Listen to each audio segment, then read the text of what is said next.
Bertempat di SMA Negeri 3 Bandung pada hari Kamis 2 Juli 2020, Wakil Ketua Komisi 3 DPRD Jawa Barat Sugianto Nanggola melakukan kegiatan resesnya untuk menjaring aspirasi masyarakat mengenai program pemerintah Provinsi Jawa Barat dengan sekolah gratisnya, penerimaan siswa baru atau PPDB, kondisi tenaga pengajar yang tersedia dan kondisi guru honorer.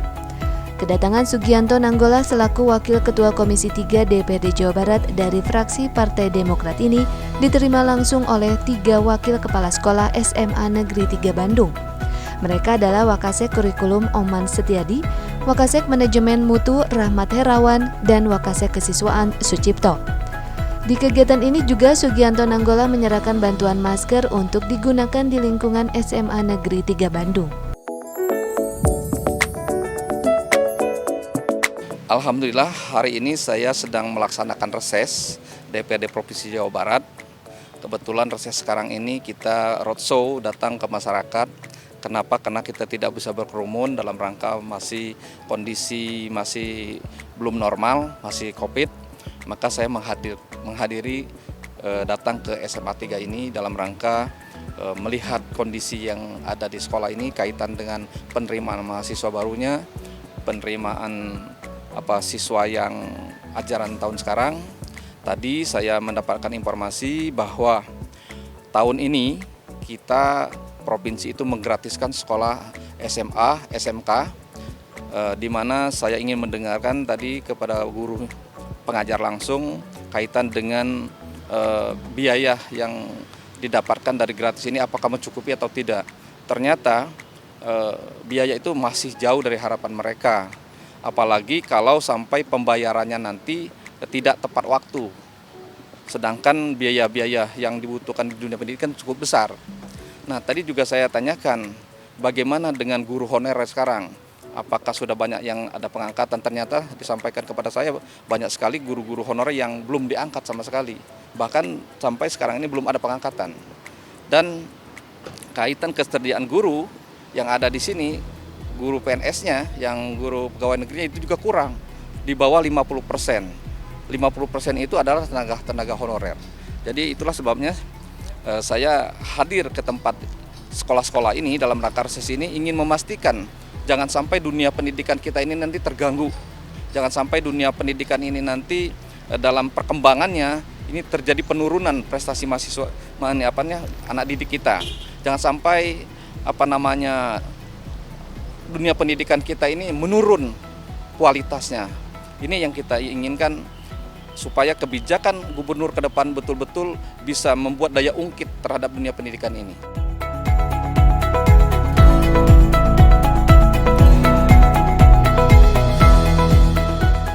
Sugianto juga menyampaikan bahwasannya pendidikan gratis yang digulirkan oleh pemerintah janganlah menghambat pengembangan kegiatan pendidikan yang ada di sekolah.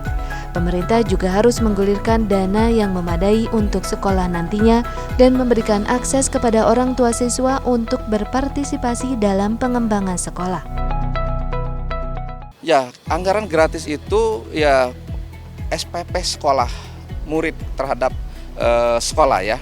Nah, makanya saya bilang jangan melarang sekolah untuk partisipasi orang tua murid terhadap dunia pendidikan. Itu jangan dilarang. Kenapa? Karena sekolah membutuhkan itu. Karena sekolah ini kan berkembang ya. Kebutuhannya terus berkembang. Kalau peran orang tua berpartisipasi di dunia pendidikan itu dilarang oleh aturan, maka potensi apa lagi yang bisa digali oleh sekolah untuk mengembangkan dunia pendidikan yang ada di sekolah itu sendiri. Makanya saya bilang tadi saya tanyakan dengan guru bahwa apakah selama ini peran orang tua itu besar terhadap dunia pendidikan? Sangat besar ternyata. Peran orang tua itu. Jadi bukan saja mereka menyekolahkan anaknya, mereka berperan. Mereka kadang-kadang itu berurutan, berembuk-rembukan untuk membiayai anak-anak sekolah itu. Bisa ada subsidi silang, seperti pembuatan pakaian seragam. Itu bisa subsidi silang. Jadi dibayar oleh orang-orang yang mampunya, yang nggak mampunya nanti bisa mendapatkan. Gitu. Nah, untuk infrastruktur bangunan, ternyata sekarang gedung-gedung kita ini udah pada tua semua sekarang ini. Ini perlu perbaikan. Jangan sampai nanti ada atap yang rontok, itu akhirnya apa? Akhirnya yang korban murid-murid juga gitu. Jadi itu harapan saya ke depan terhadap infrastruktur itu harus betul-betul diperhatikan Yang kedua, anggaran dunia pendidikan itu harus dilihat, harus cukup, jangan kurang. Yang ketiga, dunia unsur pengajarnya, gurunya, itu harus betul-betul mencukupi, memadai, jangan sampai kekurangan guru. Tadi disampaikan kepada saya banyak guru yang mengajar jamnya jauh melebihi dari standar yang ada begitu. Kenapa? Karena kekurangan guru tadi. Terkait dengan penerimaan siswa baru yang berdasarkan sistem zonasi, Sugianto Nanggola juga mengatakan bahwasannya zonasi terhadap penerimaan siswa baru harus memiliki prinsip keadilan. Yang mana di lapangan, Sugianto menemukan beberapa wilayah yang tidak memiliki sekolah negeri dan jauh dari area zonasi. Nah, setelah tadi saya dengarkan kaitan dengan zonasi ini banyak sekali keluhan. Kenapa? Karena tidak semua wilayah itu punya pendidikan, Pak. Contoh tadi yang dari Cimenyan, perbatasan Kabupaten Bandung itu, di sana tidak ada sekolah SMA, Pak. Mereka kalau berdasarkan zonasi, mereka tidak bisa sekolah. Nah, ini jadi persoalan, jadi problem. Bagaimana mengatasi solusi yang seperti ini? Tadi jelas disampaikan kepada saya. Bagaimana Pak kami di sana? Jadi ini menurut saya, jangan sampai zonasi ini menjadi tidak adil bagi mereka begitu loh. Itulah yang saya bilang nanti kita akan bicarakan di rapat-rapat di Dewan bahwa kaitan dengan kondisi yang ada sekarang ini. Kalau ingin zonasi seharusnya kita harus ratakan dulu keberadaan dunia pendidikannya itu, sekolahnya itu. Nah sekarang ini ternyata kan belum merata. Ada daerah-daerah yang belum punya sekolah SMA. Nah, ini menurut saya nanti banyak tadi keluhan-keluhan tentang itu. Insya Allah nanti di Dewan kami akan membicarakan masalah ini. Oman Setiadi selaku Wakil Kurikulum SMA Negeri 3 Bandung menyampaikan setuju terhadap program pemerintah sekolah gratis saat ini. Akan tetapi penerapannya harus memiliki prinsip keadilan karena beberapa kegiatan sekolah dalam membuat program unggulannya membutuhkan support dana untuk menjaga sarana maupun prasarananya serta tenaga pengajar honorer. Sebelumnya saya sampaikan terima kasih kepada Pak Sugianto sebagai anggota DPRD Provinsi dari Komisi 3 yang membawahi keuangan. Beliau mengadakan reses mencari informasi ke sekolah kami berkenaan dengan beberapa hal yang berkaitan dengan kebijakan pemerintah Provinsi Jawa Barat. Yang pertama tentang penerapan sekolah gratis. Pada prinsipnya kami setuju dengan penerapan sekolah gratis, tetapi tidak disamaratakan. Dalam arti kita melihat bahwa sekolah gratis itu harus diterapkan kepada mereka yang benar-benar membutuhkan, dalam tanda kutip yang ekonominya tidak mampu. Sebab ironis kalau semua digratiskan. Bayangkan ada satu keluarga yang mempunyai mobil 3, 4, kok sekolahnya gratis. Nah ini, jadi harus ditinjau kembali. Kalau mau digratiskan silahkan, tetapi dipilah lah, jangan seluruhnya disamaratakan.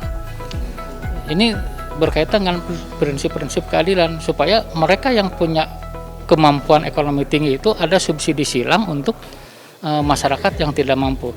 Ini disitulah arti gotong royong dalam pendidikan. Artinya mereka yang tidak mampu disubsidi oleh masyarakat yang mampu.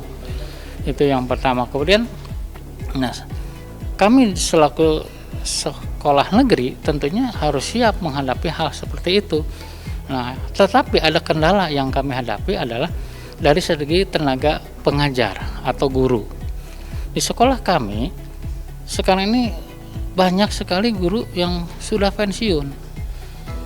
Nah, sementara untuk mengangkat honorer karena sekolah ini digratiskan, nah kita tidak bisa lagi membayar dari mana sumber dana itu. Nah, kemudian program-program itu suka tidak suka, mau tidak mau, pasti ada program-program, terutama program unggulan kami yang harus kami delete. Contoh, untuk meningkatkan prestasi akademik, kami melaksanakan kegiatan Mantap 3. Jadi memberikan materi tambahan untuk siswa yang sebagian besar gurunya diambil dari luar. Tenaga guru dari bimbel. Nah, mereka kan dibayar. Nah, kalau kita tidak memungut atau kita digratiskan sama sekali, ini program ini dipastikan bisa hilang. Sehingga ini berdampak pada prestasi, ya, prestasi siswa. Belum lagi diperparah input raw input siswa itu kan berdasarkan zonasi itu tidak berdasarkan nilai, tapi berdasarkan jarak, gitu, jarak.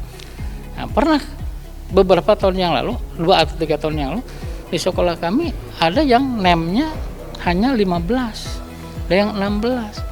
Nah, tapi kami dipacu. Namun demikian kami tetap berusaha dan alhamdulillah itu kita berhasil. Sampai sekarang kita masih bisa bertahan. Tetapi 5 tahun, 6 tahun ke depan apakah sekolah ini bisa mempertahankan prestasinya dengan kondisi seperti ini, dengan digratiskannya tidak ada sumber keuangan yang masuk?